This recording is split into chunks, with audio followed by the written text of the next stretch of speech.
Doing all jacked up on coffee. Alright, I live in Fairmont now, but I was actually born and raised in Morgantown.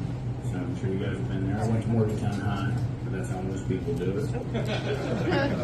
Actually, I went to University High, if I'm being honest, but that's how everybody does it. So, we got the only river in the Western Hemisphere that flows north.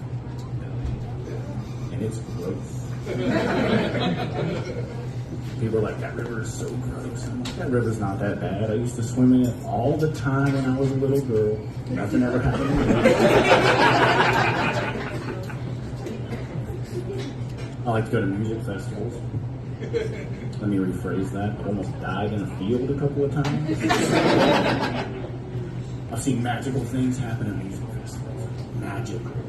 Things that are blowing my mind, whether you're on drugs or not. I was in Minnesota one time, the land of 1,000 lakes.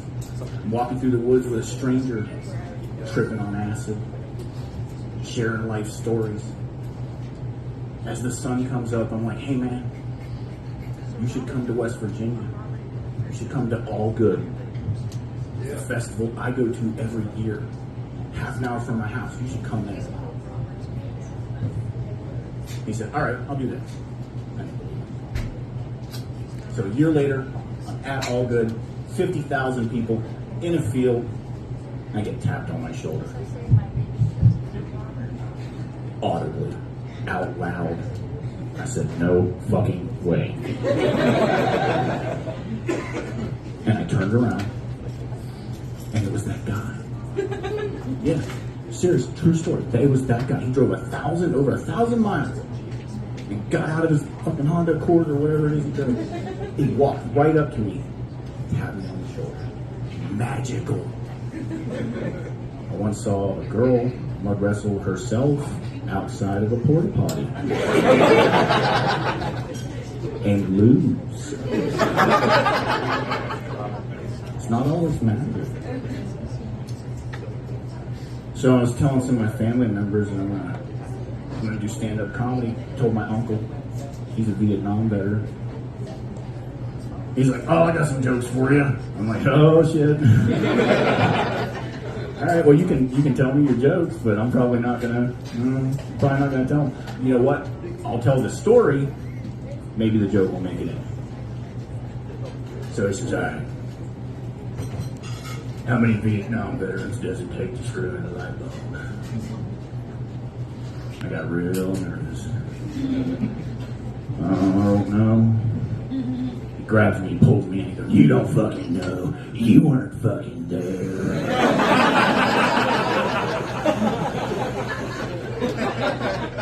I pulled out my pencil and lemon, I'll write that one.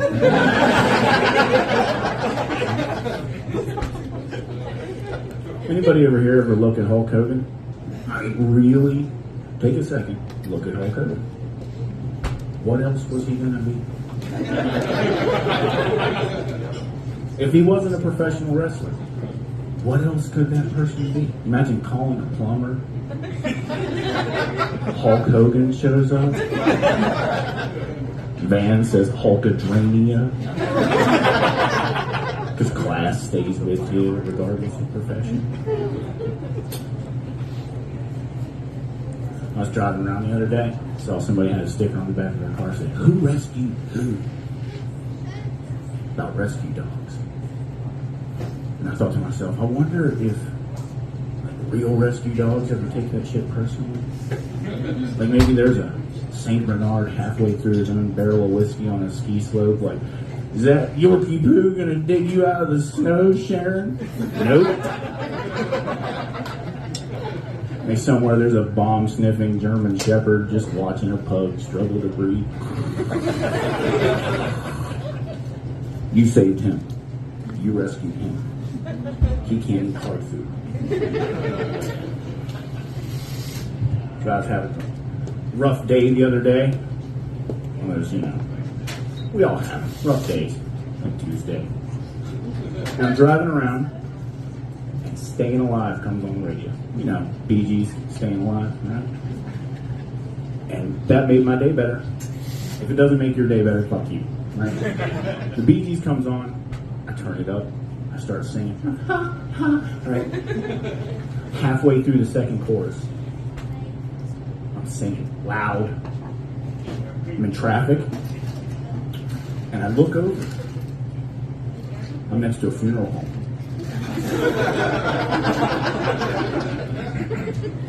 And I'm singing like I'm bragging.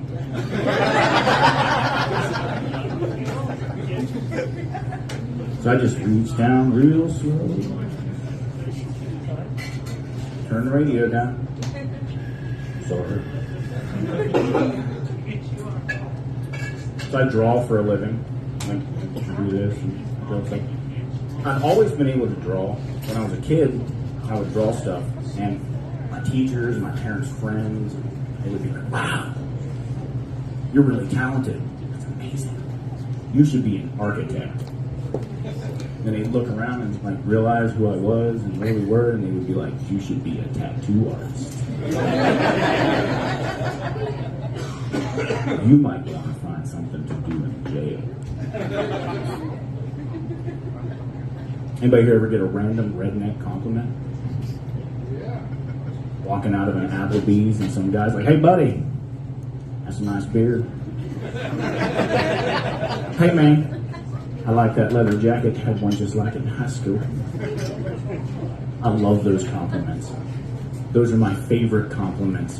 Put them in my pocket. I hold them here. Why? Because that man hasn't complimented his wife in 20 years. As a matter of fact, he's given those out as gifts.